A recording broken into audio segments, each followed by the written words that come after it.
भगवान राम को अदालत के भीतर खड़ा करके आपने गवाही मांगी। इस प्रकार से निहत्थे राम भक्तों पर गोलियां चलवाई गई, पीछा करते करते कि कब फैजाबाद अयोध्या होगा। जरा तुलना करिए युग पुरुष कल्याण सिंह जी से, जिन्होंने कहा कि सत्ता को ठोकर मारता हूं। मोदी जी ने जवाब दिया उसका, कहा कि राम लला हम आएंगे, मंदिर वहीं बनाएंगे और डंके की चोट पर 22 जनवरी की तारीख भी बताएंगे। आज हम सब एक बहुत ही गौरवपूर्ण क्षण के बाद आज इस सदन में उपस्थित हुए हैं। हम सब प्रफुल्लित थे, उत्साहित थे, उमंगित थे, लेकिन अधिष्ठाता महोदय, आज हमारा एक और जख्म कुरेदा गया। आज ही इसी सदन में हमारे एक और घाव पे नमक डाला गया। सम्मानित साथी तूफानी सरोज जी ने कहा, हम होते तो हम भी गोली चलवाते।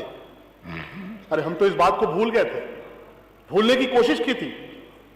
किस प्रकार से निहत्थे राम भक्तों पर गोलियां चलवाई गई, किस प्रकार से जय श्री राम का नारा बोलने वालों पर लाठियां चलवाई जाती थी, किस प्रकार से अगर आपने किसी मंदिर में किसी चौराहे पर अगर जय श्री राम का नारा लगा दिया तो समाजवादी पार्टी की सरकार में किस प्रकार से मुकदमे लादे जाते थे। तूफानी सरोज साहब, मैं आपसे निवेदन करूंगा कि जरा तुलना करना चाहते हैं तो जरा तुलना करिए युग पुरुष कल्याण सिंह जी से, जिन्होंने कहा कि सत्ता को ठोकर मारता हूं,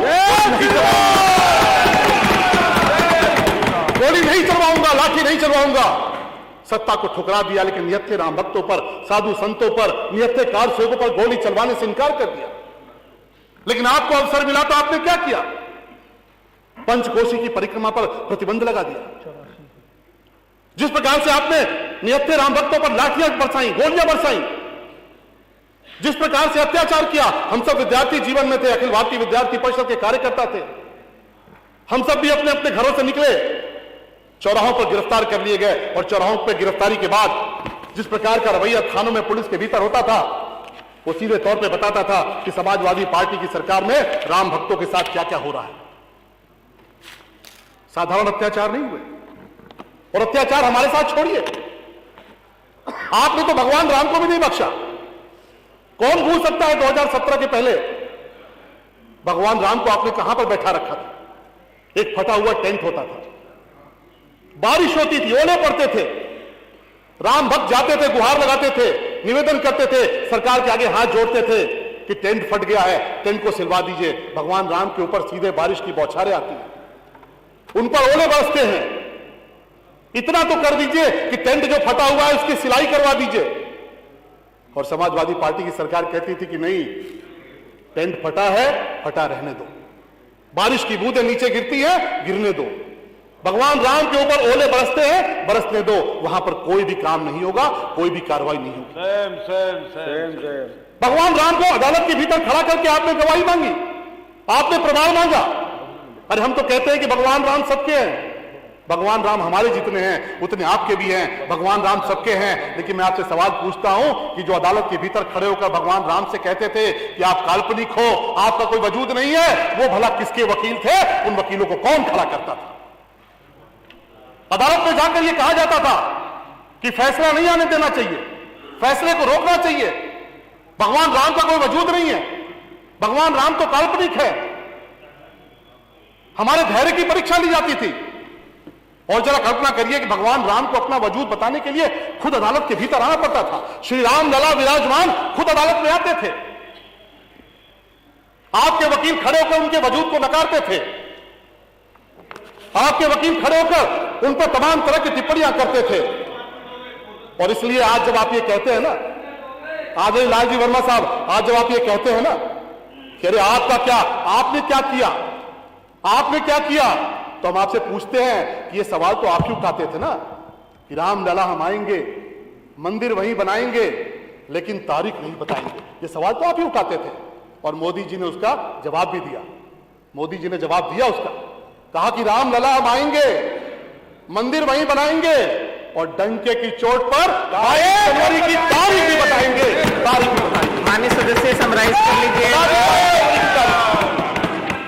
बता दी 22 जनवरी की तारीख। माननीय सदस्य समराइज कर लीजिए। खड़ा हो गया, तैयार हो गया। तूफानी सरोज साहब, आप सिर्फ इस बात से मत खुश होइए कि माननीय प्रधानमंत्री जी यजमान बने, थोड़ा पढ़ लिए होते तो आपको पता चलता। हमारे लिए धर्म, हमारे लिए राष्ट्र प्रमुख है, कोई जाति प्रमुख नहीं है। और शलभ मणि त्रिपाठी के तौर पर मैं इस बात पर गर्व करता हूं कि जब वहां पर कार्यक्रम हुआ है, उस कार्यक्रम में प्रमुख यजमान के तौर पर कौन बुलाया गया, किसको आमंत्रित किया गया? काशी के डोम राजा श्रद्धेय अनिल चौधरी जी को आमंत्रित किया गया। काशी के रहने वाले आदरणीय कैलाश यादव जी को बुलाया गया, उनके नेतृत्व में वहां पर पूजा हुई। वनवासी समाज से आने वाले आदरणीय रामचंद्र खराड़ी जी को बुलाया गया, उनको प्रमुख यजमान बनाया गया। घुमंतु समाज से आने वाले आदरणीय महादेव गायकवाड़ जी को बुलाया गया। वाल्मीकि समाज से आने वाले दिलीप वाल्मीकि जी को बुलाया गया। ऐसे 14 यजमान थे जो वंचित समाज से आते थे, शोषित समाज से आते थे, अलग अलग तमाम पिछड़े हुए समाज से। माननीय सदस्य समराइज कर उनके रहते हुए पूजा जल्दी से आधे मिनट में। और इसलिए हम कहते हैं कि आमंत्रण तो आपको भी मिला था, आमंत्रण तो आपको भी मिला था, आमंत्रण तो आपको भी मिला था, लेकिन आप तो नहीं गए।